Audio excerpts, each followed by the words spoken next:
Freakonomics Radio is sponsored by Hotels.com. Hotels.com gives you access to hundreds of thousands of hotels worldwide. And when you join for free, you can save up to 20% instantly with member prices. Plus, every stay earns rewards. So when you book one trip, you're already lowering the cost of the next one. Hotels.com is simple, rewarding, and designed to help you get more out of every stay. Sign up for free and book today. Hotels.com. It's all in the name. Freakonomics Radio is sponsored by Amica. You know what they say, if you want to go fast, go alone. If you want to go far, go together. So go with Amica and get coverage from a mutual insurer that's built for their customers, one that looks after what's important to you together. Auto, home, life, and more, coverage that fits your unique needs. Amica helps you protect what matters most. Visit amica.com and get a quote today.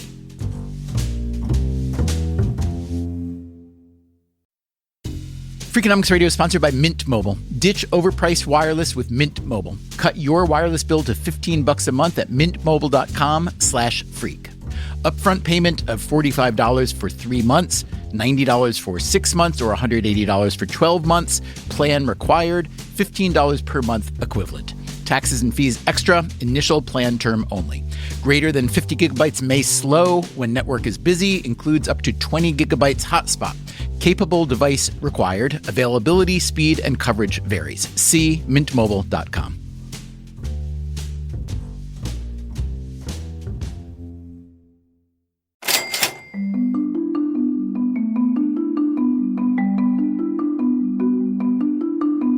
In previous episodes of this How to Be Creative series, we've talked to artists, scientists, inventors, and others about their creative process, about having good ideas, and even more important, how to execute those ideas. Today, we'll hear about a part of the creative process that everyone can relate to, even if you don't think of yourself as a, quote, creative person. This is something we all do, probably more than we'd like to admit. It's something that almost no one enjoys, but it is an inevitable and absolutely essential component of any success. No, I'm not going to say right here what it is. I'm going to let you figure that out. Don't worry, it won't take long. Let's start back in the late 1980s. A young physicist named Saul Perlmutter at the University of California, Berkeley, was looking around for a good research project. And at that time, I was lucky enough to come across the possibility that we could go back and make a measurement that people had wanted to do ever since the times of Einstein and Hubble, which was the measurement of how much the universe has been slowing down in its expansion over its lifetime. Ever since Einstein theorized it and Edwin Hubble observed it, everyone knew the universe was expanding. But another thing everyone knew was that all the matter in the universe, all the galaxies and nebula and stars and planets and moons and comets and asteroids, all the stuff in the universe has gravitational attraction. So physicists assumed that eventually that gravitational attraction would slow down the expansion of the universe. For a physicist, understanding this dynamic was itself an attraction. If you could measure how much it was slowing, it would tell you a couple really amazing things. Like, first of all, you could find out, is it slowing enough so someday it could come to a halt and then collapse? Then this was just before the millennium, so we thought we could walk around with those signs, saying the universe is coming to an end. But if we found out that it wasn't, then we would have shown that the universe will last forever, and also we would have shown that we live in an infinite universe. It just seemed like whatever we found would just be a great story, and we'd love to know the answer. I have to say, I think the latter headline is much more exciting, personally. Not just because of infinity and because long-lasting, but it's optimistic, yes? Yeah, no, I think that's right. I think that you start getting a little personally invested in our universe. Even though we're talking about billions of years from now, we sort of would like it to go on, So you can see why it'd be valuable to measure the rate of the universe's expansion. But conducting this sort of measurement, even for an astrophysicist, it's hard. Saul Perlmutter had an idea. It involved measuring the light coming off of supernovas, but they had to be a particular kind of supernova, and they had to be very far away. We needed to find these very distant ones because we want to look way back in history. And the further away you look in astronomy, the further back in time you're getting to see, because it's taking light that time to travel to you from those very, very distant locations. We need to look some 3, 4, 5 billion years back in time for us to be able to see the slowing effects that we thought we were trying to track. Given the specificity of what they needed and the overall degree of difficulty, Perlmutter knew the project would take some time. We wrote the original proposals saying that we did not expect to be able to find the 30-some-odd supernova that we would need to make this measurement in anything less than 3 years. And we thought this was going to be like a long 3-year project. Perlmutter and his team built a tool for this project, a new kind of high-resolution, wide-field digital camera that could be attached to the big telescopes you find in observatories.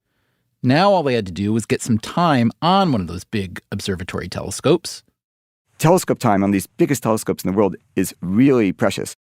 One observatory in Australia was open to a deal. And we traded the use of that camera for 12 and a half nights of telescope time. And so you're doing everything you can to try to find the time that you'll need to make the measurements you want. In those 12 and a half nights, we got 2.5 nights of good weather. 2.5 nights of useful telescope time over 3 years. Remember, they needed to find 30-some-odd supernovas to make their measurements. So how many did they find? At the end of 3 years, we had not yet found a single supernova.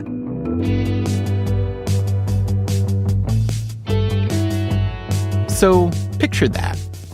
You started with a quest, a creative scientific idea. Drawing on all the knowledge you've amassed over time and all the knowledge amassed by earlier generations, you formulate a plan of attack. You write the grant proposals, you get the grant, you invent a special tool to facilitate your plan and use that tool as leverage to gain access to an even more important tool. You've done everything possible, you've done everything right. But you know what? You still failed. At the end of 3 years, we had not yet found a single supernova. The failure of Perlmutter's team was compounded by the fact that there was another team of physicists out there working on the same problem using the same technique. Which meant that we were going to the same telescopes and using the same instruments. And so we would pass each other in the airports, going back and forth. The rivalry was not all that friendly. It was highly secretive between each other in general. I'd say the competition with each other was a big deal, but it's nothing like the competition with the ways in which the universe is trying to give you a hard time. A hard time meaning instruments breaking, the night sky being cloudy. It was so hard to get these whole sequence of observations to work in a given semester that had to all run like clockwork. And if anything went wrong, the whole thing would fall apart.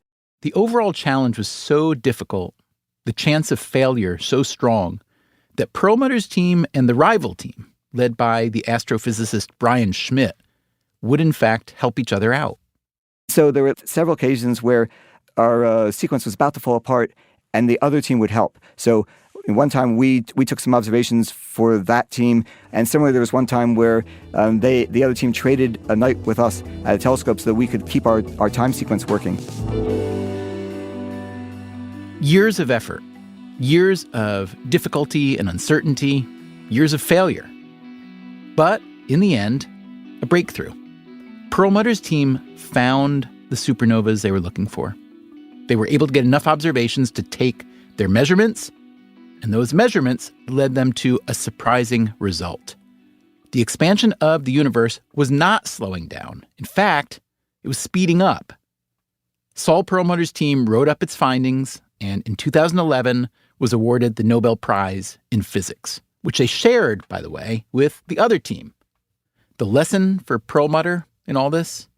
One thing that's really interesting that it's important, I think, for people to hear it sometimes is that a really tough, challenging problem is worth spending a lot of time on, and that you can be learning a lot while you're trying to get there.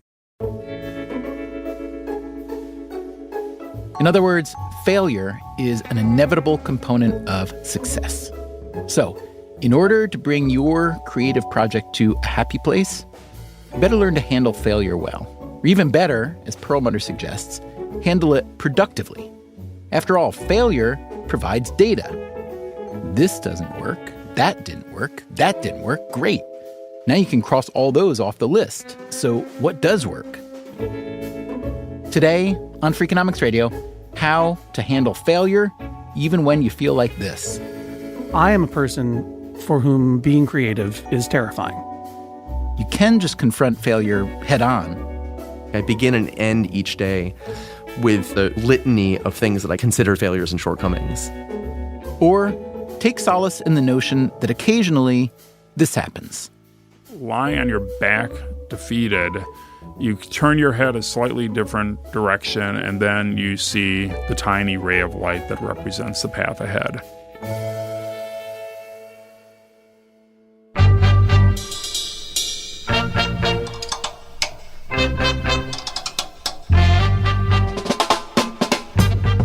From Stitcher and Dubner Productions, this is Freakonomics Radio, the podcast that explores the hidden side of everything.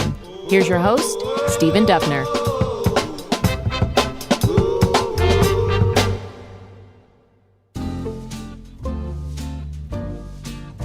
This is not the first time we've discussed failure on this program. Episode number 169 from 2014 was called Failure is Your Friend. Episode number 42, back in 2011, was called The Upside of Quitting, and it looked at failure as a signal that it might be time to just move on. But that calculus is very, very tricky. What if you quit too soon? What if all your failures are an unavoidable desert you need to trek through in order to make it to the promised land? In today's show, we look at the relationship between failure and creativity. The number one thing, in my view, is that people who don't understand creativity, who are looking at it from the outside, don't really appreciate how much you have to fail. That's Dean Simonton, a University of California psychologist who spent decades studying creative genius. How many revisions this has to go through? How many masterpieces you put out there and nobody even buys a copy? Well, maybe your mom does or whatever. But the failure rate is just horrendous, even for the creative geniuses. Which genius does Simonton pick as the most successful hitmaker of all time? That's Mozart. And he's about 60 to 70% success rate. Well, I mean, you turn that upside down, and that's a 30 to 40% failure rate. On the other hand, consider Tony Basil, or Nena, or the Baha Men. Who? Yes, exactly. Tony Basil brought the world this song.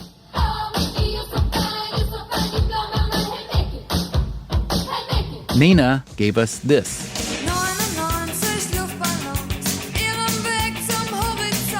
The Baha Men? How could you forget this? Who let the dogs out? Who let the dogs out? The Baha Men, Nena, and Tony Basil were some of the biggest one-hit wonders in modern history, which puts their failure rates a lot higher than Mozart's. But what happens when you do succeed? Success can raise expectations to a level that's crippling. The novelist Jennifer Egan had been writing for a couple decades when she had a breakout hit with A Visit from the Goon Squad, which produced, among other things, a Pulitzer Prize. And the book after that? I sort of finally got into my new book. And at first, I was actually having a great time with it. It was really going well, I felt, and I was excited. And then things started to feel rockier. And I really started to have serious doubts about whether I could actually pull it off at all. And then, I have to say, I kind of flipped out. I plunged into a state of despair over my work. And I really thought maybe my career was over, that maybe I was kind of ruined by all of this. Was the problem expectation then? Was that the barrier? I think the problem was that I actually was struggling with my book, because every book is a struggle, especially if you're pushing yourself. And at a certain point, I started thinking about how I would be perceived if the book sucked. And that's never it's never good to be looking at yourself from the outside in. It's very difficult to engage creatively when mean and horrible commentary is flowing through one's mind. In retrospect, I thought I was really an abusive boss. I was a boss who was telling her employee, namely me, that I was worthless. And it's really hard to work in those conditions. I'm enormously self-critical. I begin and end each day with a litany of things that I consider failures and shortcomings. Nico Muhly is a composer, the youngest ever to get a commission from the Metropolitan Opera. Back in the day, it was a combination of self-flagellation and complete emotional neutrality. So it was like, I hated it, but I didn't care. I didn't feel anything. Like, I made this huge opera, and I thought it was really good. But literally the sense of achievement was akin to, like, a successful morning of errands. Or I'm like, I went to the dry cleaner and bought dog food. That began to change when Muhly started on a new medication. I had a really dark, mental health journey involving, the wrong medication, which I assumed wasn't having a bearing on my artistic output, which of course it was. But the big change in the last 3 years is that I'm finally able to see some pieces as the end of the sentence of that conversation. So it's not, I could do better next time. It's not, I can't believe I didn't do better this last time. And the difference is insane. To have written pieces now where I'm not in a state of constant self-flagellation. And I think the first piece I wrote in my new and improved version was this mass called a spiral mass.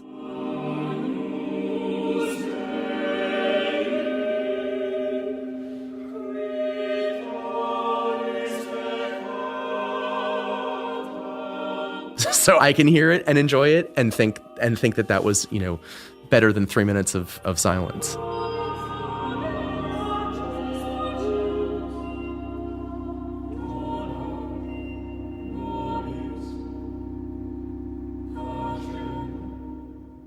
It's a fairly obvious fact that outsiders often overlook when they think about a creative lifestyle and how cool it must be. In most cases, you are both creator and critic, boss and employee. Since many people who have a boss do not like their boss, it might seem incredibly attractive to be your own, but do you really want to be your own boss? Do you have the discipline to keep your projects on track? Do you have the temperament to drive yourself? Do you have the requisite paranoia? I am a person for whom being creative is terrifying.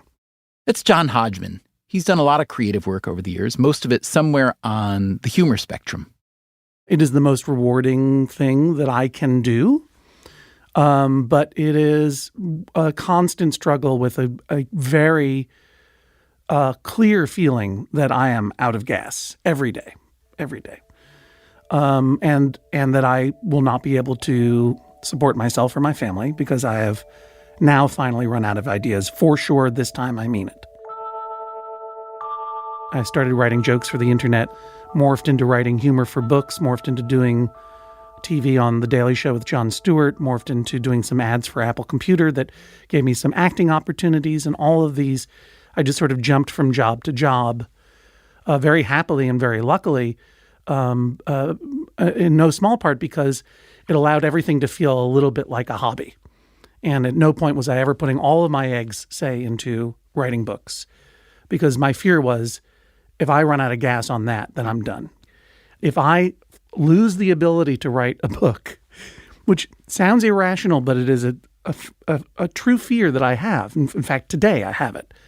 Then I can always fall back on the podcast, or I can always fall back on going out and touring my imitation stand-up comedy, or I can always try to get more work as an actor. It's not even a fear. It is a certainty that I'm done, that I have no further ideas, and trick my brain into providing ideas again, because they're in there. So I'm 47 years old, and I've been doing this, and this and only this, whatever this is now, for 21 years. And that's not enough of a track record to persuade yourself that there will be 21 more. I figured out sort of rationally that I have enough data to support the suggestion that I will be able to continue. But even though I understand it rationally, in a deep part of me, I am certain it is done. I was lucky early in my life to have some successes in my 30s with Roger Rabbit and Lion King and Beauty and the Beast. Don Hahn is a Hollywood producer.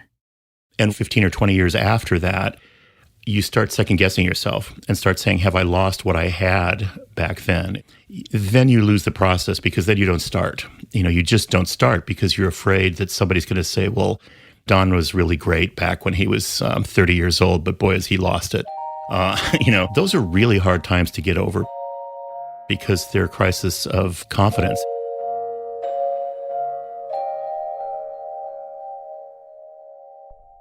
So how do you quiet those voices of disapproval? Voices that are often imagined, either your own or someone else's. It took a while. It was like a year and a half of that. Jennifer Egan, remember, was stuck on her post-Pulitzer novel. Her solution was just to keep plowing through. I kept working through it because one thing I really know is that, you can work through anything. I think we think we're more fragile as artists than we really are. Like, one thing that kind of helped me get through it psychologically was that I finally thought, winning a Pulitzer Prize shouldn't ruin anyone. I mean, if I really can't write another good book because of winning that, I was done. And the only reason I'm terrified now is because I'm not actively working on it today. But when I get down into it line by line, something clicks, something comes together. John Hodgman also finds the only solution for fearing the work is doing the work. It also helps to be in the shower. I remember back in early 2009, I was invited to do some comedy at the Radio and Television Correspondents Awards dinner, which is sort of the Junior League White House Correspondents' dinner. The tradition was the comedian would do comedy and the president would be there and say some words as well. This was a stunning invitation for me to receive. I had only been on The Daily Show for a couple of years.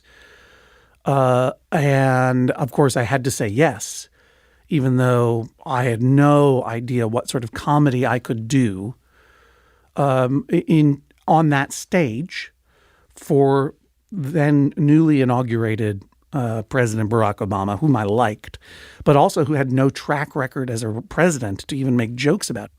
And I really was frozen for a long time as I tried to think up jokes, quote unquote, to tell. And then I was in the shower and I remembered, just sort of talking out loud to myself, I remembered that on a different radio show, Wait, Don't Tell Me, Peter Sagal had asked Barack Obama, who was a guest on the show at the time when he was a senator, is it true that you saw Leonard Nimoy in the streets of Chicago, and did you flash him the Vulcan salute? And Barack Obama confirmed that this was true. And I remembered that Barack Obama had been making jokes regarding dilithium crystals and Jor-El, the parent of Kal-El, who of course is better known as Clark Kent / Superman. I'm like, oh, right, there's a reason I like this guy. He's a nerd. Yeah. Or is he a nerd? Or is it all an act? And I realized in that moment in the shower what my preoccupation was. And what I wanted to know was, are you really a nerd? Or are you faking it? Which I realized in that moment was sort of the question that everyone on all political sides were asking about Barack Obama. Are you for real? Of course, we remember a lot of people who did not like Barack Obama asking him if he was a real U.S. citizen, asking him if he wasn't secretly a Muslim or an alien or whatever it was. Then there were a lot of people, but we forget there were a lot of people on the left-leaning wing of the spectrum who didn't trust that he was a real liberal. And there was so much about him that was unknown. And for me, I had a genuine question to ask, are you really a nerd, that could serve as a metaphor for asking, who are you? And what kind of leap of faith are we taking with you?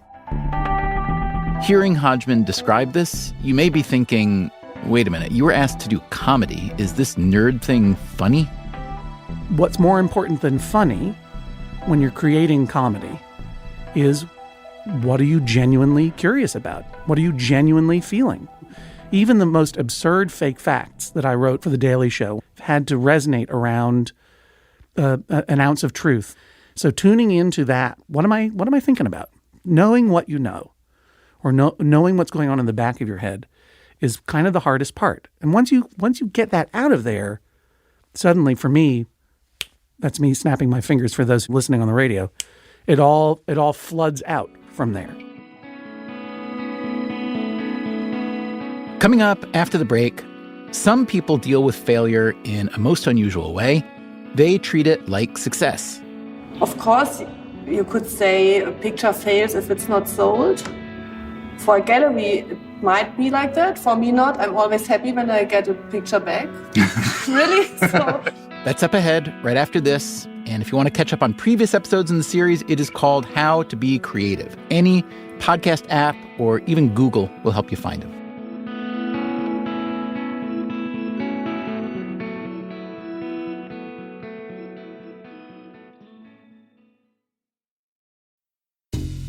Freakonomics Radio is sponsored by Cash App. Bitcoin is often talked about as an investment, but it was built to be used. With Cash App, you can actually do that. Send Bitcoin instantly, pay at local Square businesses that accept it, or move it to your own wallet whenever you want. It works more like real money and less like something locked in an account. For a limited time, new customers can get $10 added to their balance. Just use code CASHAPP10 when you sign up. And don't forget this part, send at least $5 to a friend in the first 2 weeks. Terms apply. Cash App is a financial services platform, not a bank.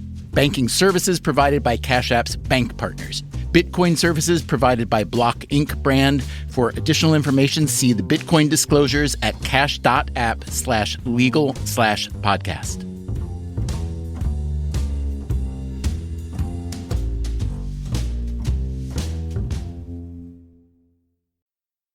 Freakonomics Radio is sponsored by Figure. Did you know that 40% of homeowners own their home outright? If that's you, don't let your equity sit idle. Tap it with a home equity line of credit. Figure, the #1 non-bank HELOC lender in the U.S., helps tap equity you've built in your home so you can do things like tackle a renovation or pay down debt.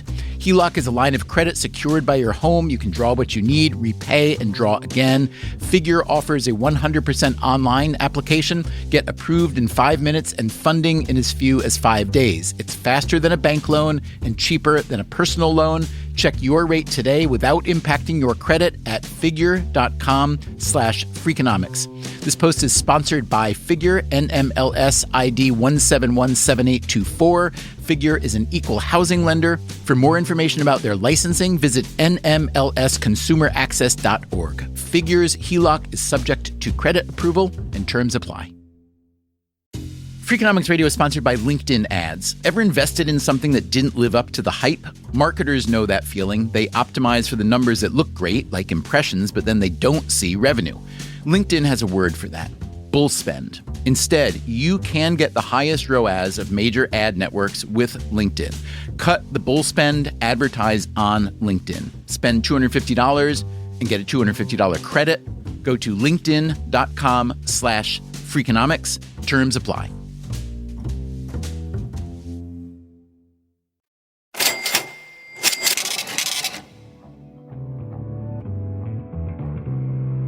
Failure is such an obvious component of any success that it probably keeps a lot of people from trying things they should. That's a shame. Teresa Amabile is a social psychologist at the Harvard Business School who studies creativity, especially in work settings. If people have a growth mindset, they believe, I can always get smarter. I can always get better at something. And I'm not going to get better unless I try things that are hard. And sometimes that means I'm going to fail at something, but who cares? But a lot of people do care. For a lot of people, failure hurts. And it hurts to have other people witness your failures. So who are these people who don't care? Where does that come from? Partly that's a trait, but it's something that can be changed. Parents can talk to their kids about, and we can certainly do that as managers of ourselves. Look, I know that this is a stretch for me. I've been asked to take on this project, but I'm going to go for it. And, if it doesn't work out that well, I will have learned how I can do better next time. I had to build 5,127 prototypes, so there were 5,126 failures. James Dyson is the British engineer best known for having revolutionized the vacuum cleaner. And just when you've had enough and you think you're never going to get the answer, that's the point where you must try even harder, because that's the point where everybody else gave up. So you must go through that pain barrier, and in order to succeed. I would say that for an engineer or someone developing technology, it's really a life of failure. And you have to get used to that, because your successes are pretty rare. But it's not an unhappy life, although, I mean, failure isn't something that makes you unhappy. It makes you even more curious as to how to overcome the problem. And in order to fail, you have to experiment. And experimenting is exciting, even if it doesn't work. In fact, it's almost slightly disappointing when it does work, because you've then done it, and that's the end of that one, and you've got to get on with something else. So as you're building things, you have one idea in mind. Mitch Resnick runs a project called Lifelong Kindergarten at the MIT Media Lab. But then it works a little differently than you expect, and that gives you a new idea, and you start making adjustments. And I do think the most creative and the most enjoyable experiences come when you're involved in that process at the intersection of making and playing, where you're constantly experimenting, iterating, trying new things, refining. And I think it's true that in today's society, oftentimes kids aren't given enough opportunities for tinkering. They're given fully made things that they just use, or they're given instructions exactly how to do things. So I really do think we need to give them the tools, materials, and support where they can tinker, experiment, and iterate, constantly trying new things. That's the way they're going to best develop as creative thinkers and be ready to thrive in a society that's going to demand and require creative thinking more than ever before. There's one word that Resnick does not use to describe this iterative process: failure. He feels a negative connotation is just too strong. Clearly, things go wrong. Things go unexpectedly all of the time, but you should become accustomed to that. Don't see it as a problem, but see it as something of an opportunity. It's really important to create environments where kids feel safe to take the risks, because when things do go wrong, if someone says, hey, that's no good, why do you ever try that? They won't take risks again. So we have to make sure to create environments where kids are encouraged and feel safe to take risks, to have things go wrong, but then be able to recover and to take it in new directions. The ability to recognize when something's failing, or at least foundering, is important in the creative arts as well. Maybe you've had success doing one thing for a long time, but tastes change, technologies change, and the thing you've been doing, even if you keep improving, it's just not connecting the same way. 77 years ago, our fathers brought forth on this continent a nation conceived in liberty and dedicated to the proposition that all men are created equal. Conan O'Brien is a history nerd. Maybe he'll become a U.S. ambassador someday. I'd like to know what it pays. I'd like to know what kind of ambassadorial residence I would have. Am I really free to commit crimes in those countries? In the meantime, O'Brien is still a late-night TV talk show host, which he's been doing for more than a quarter of a century. But recently, he made a change. The story there is I realized a couple of years ago that I'm killing time at half an hour.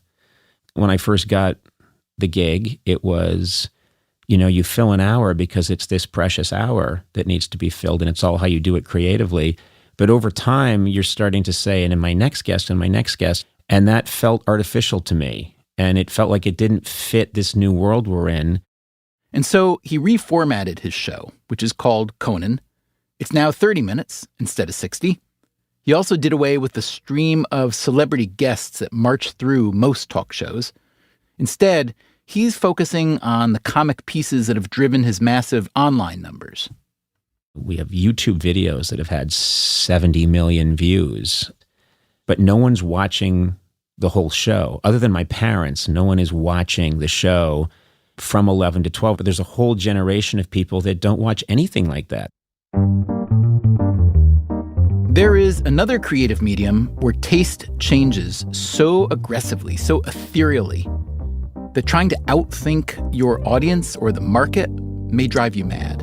I'm Jorinde Vogt. I'm an artist. Jorinde Vogt, who lives in Berlin, has become quite successful. Her paintings sell for a lot of money, and they're in the permanent collections of the Pompidou in Paris, the British Museum in London, the Museum of Modern Art in New York. But she doesn't like this kind of success as a measuring stick. It's not about failing or winning. It's just about being and doing. Yeah, failure is always part of it. To accept it and take it as part of a reason to do something new. There's one form of failure that Vogt celebrates. Of course, you could say a picture fails if it's not sold. For a gallery, it might be like that. For me, not. I'm always happy when I get a picture back. Really? So, I mean, really, because it's also weird to sell the works all the time. Yeah, is that right? Yeah, it's not made for selling. If you made it because you want to know something. Yeah, and if it's ready and you know something, then you don't need it anymore, then you are able to sell it. I like Jorinda Vogt's attitude. The failure of a painting to sell is actually a success because she gets to have the painting back. How you think about a failure, or what other people might consider a failure, says a lot about who you are as a creative and as a person. Also as a brother. This is Mark Duplass. I am a filmmaker. Duplass and his brother Jay have been working together extraordinarily closely since they were kids. They wrote a book about it called Like Brothers. Yeah, I mean, the biggest failure we had in our career was making this feature film, Vince Del Rio, for about $70,000. That turned out terribly, and we never even finished it. And then a couple of weeks later, we turned around and we spent $3 making a short film in our kitchen. And that was our first movie that went to Sundance. So we very quickly realized that being professional and making a movie for a lot of money does not mean it's going to be a good movie. But staying near and dear to your anxieties, your fallibilities, your vulnerabilities, staying close to that conversation you had at 2 a.m. with your sibling or loved one or friend where you were giggling with shame or crying about something that was so personal to you, you think no one could understand it. As soon as you go into that stuff, I think that's where you win. The Duplass brothers, over the years, built an unusual and unusually robust career making films and TV shows together. They wrote and directed together, sometimes inseparably. In the beginning, Mark did a lot more acting, but eventually Jay was doing a lot too, most notably in Transparent. They made the films Cyrus, Jeff Who Lives at Home, and they made the HBO series Togetherness. That show was all-consuming. Yeah, we wrote, produced, and directed every episode of that series like idiots. And the main issue is that we had completely lost our desire to hang out with each other because we were essentially hanging out together 13 hours a day working, and we weren't spending any time together as brothers and friends. And we always promised ourselves we would keep an eye on that work and personal balance. They had had 2 successful seasons with HBO. And we were in the middle of writing season 3. But there was a shakeup at HBO. And we got the news that we were going to be canceled. And neither of us wanted to be the first one to speak. And we were both scared about how relieved we were, as opposed to actually emotionally crushed, and didn't want to admit it to each other. And once we did, it felt amazing. You know, we realized that there was no way we were going to cancel Togetherness ourselves. There was no way. The situation was too good. The money was too good. The creative opportunity was too good. People were loving the show. We were going to go and drive that thing until it killed us. We had to actually have it taken away from us. And that began the new phase of Jay's and my relationship. So for the first time in forever, Mark and Jay Duplass weren't really a team anymore. It was a sort of failure. And we both felt a little bad about it and both felt a little excited about it. And it's been really healthy for us in the long run. I mean, I'll be honest with you, there's a lot of tears and a lot of heartbreak on both of our parts. And there are times when I wake up and I miss so desperately the way it felt when Jay and I were 23 and 27, just moving through the world as one being. But we're also aware that, like, that was of a time and a place when our life was a unilateral thing, and we can't really get that back, and we have to redefine what that thing is now for us. Does the collaboration feel a little bit like a phantom limb that, like, whoa, I'm used to working this way? And I guess another way of asking the same question is, does it feel like something that you want or need to get back to, or that you're kind of happily or resignedly or just organically getting to a new phase and you're willing to take it as it comes? It doesn't feel dissimilar to a really amicable breakup, and I would liken it to like a couple that breaks up because one wants to have kids and the other one doesn't. They still very clearly love each other, but they have different views of the future, and they would miss each other desperately, but also know that it doesn't work right now if they were to do that, right? And so that's very similar to the way Jay and I are. There's actually kind of a working rhythm that we have developed into where my brain is this very fireworky, loud, explosive place where ideas tend to come whether I want them or not. You're the barfer, correct? Yes, I'm the barfer, and they're noisy, and they are at times quite annoying to Jay because he can't get the space to like incubate his sort of like really well-crafted, quiet, thoughtful, soulful ideas. At the same time, Jay can be really annoying to me because I'm ready to go. My fireworks are going off, and he's kind of holding me back because he's like trying to do his thing. And so we had to get honest with each other and be like, uh-oh, we might be creatively bad for each other right now. And this is just one rhythm and one phase we're in. And God knows what's going to happen a year or two from now. We might listen to this podcast and be like, whoa, you were totally wrong. You just needed 6 months away, and then you'll be fine. But, you know, he'd be the first one to admit he feels like an albatross to my rhythms at certain times. It's really good for us. But the phantom limb thing is, I would say, very, very accurate. I can go make a project on my own. I can literally hear what Jay is saying to me without him saying it because I know what he would say, and I can get a lot of his feedback. So who needs him? Yeah, who needs them? Yeah. And then and the other element is that we have been able to take some of the lessons we've learned as collaborators and collaborate with other people and make those collaborations pretty successful too. Because I will say this to anyone out there, if there is anyone in the world who is interested in collaborating with Jay Duplass, there is no greater, more self-aware, sweeter, more generous collaborator in the universe. Would he say the same about you, roughly? Slightly different adjectives, maybe? I think he would use different adjectives. I think what he would say, I know what he would say. He would say that there's no more generous collaborator than Mark. There's no one who is willing to drown himself while holding you above water so you can achieve your glory than Mark, which is something else I'm working on in therapy too. But that's a whole other podcast. Thanks to Mark Duplass and everyone else who's shared their ideas, their fears, their advice in this How to Be Creative series. If you want to hear some of the full interviews from this series, check out Stitcher Premium. You'll find my full conversations with Jennifer Egan, Conan O'Brien, and Wynton Marsalis. Freakonomics Radio is produced by Stitcher and Dubner Productions. This episode was produced by Matt Frasica with help from Stephanie Tam and Harry Huggins. Our staff also includes Allison Craiglow, Greg Rippin, Zach Lipinski, and Corinne Wallace. We had help this week from Andy Christens. Our theme song is Mr. Fortune by the Hitchhikers. The rest of our music was composed by Luis Guerra. You can and should subscribe to Freakonomics Radio on Apple Podcasts or wherever you get your podcasts. The entire archive is available on the Stitcher app or at Freakonomics.com, where we also publish transcripts and show notes. If you want to hear the entire archive ad-free, plus lots of bonus episodes, go to StitcherPremium.com/Freakonomics. We can also be found on Twitter, Facebook, and LinkedIn, or via email at radio@Freakonomics.com. Freakonomics Radio is also on many NPR stations, so check your local station for details.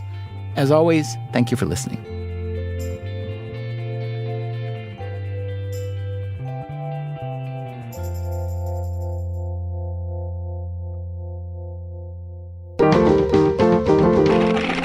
Stitcher.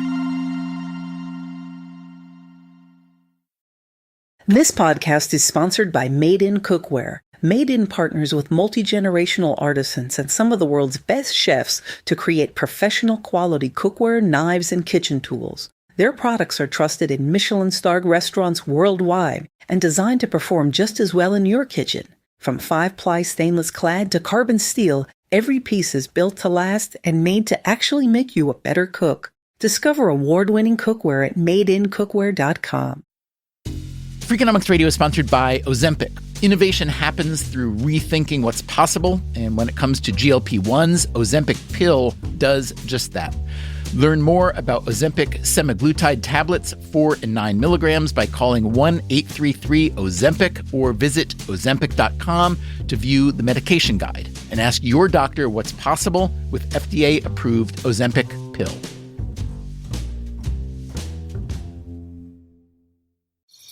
Traditional home security only alerts you after a break-in, and that's too late. SimpliSafe is changing that. Stop. This is Simply Safe. Police are on the way. We don't just alert, we stop crime before it starts. SimpliSafe, plan starting around $1 a day. Save 50% on your new system with professional monitoring at simplisafe.com/SXM or with promo code SXM. Outdoor deterrence requires a SimpliSafe Active Guard outdoor protection plan starting at $49.99 a month. Visit simplisafe.com/licenses for alarm license information. Tennessee 2012.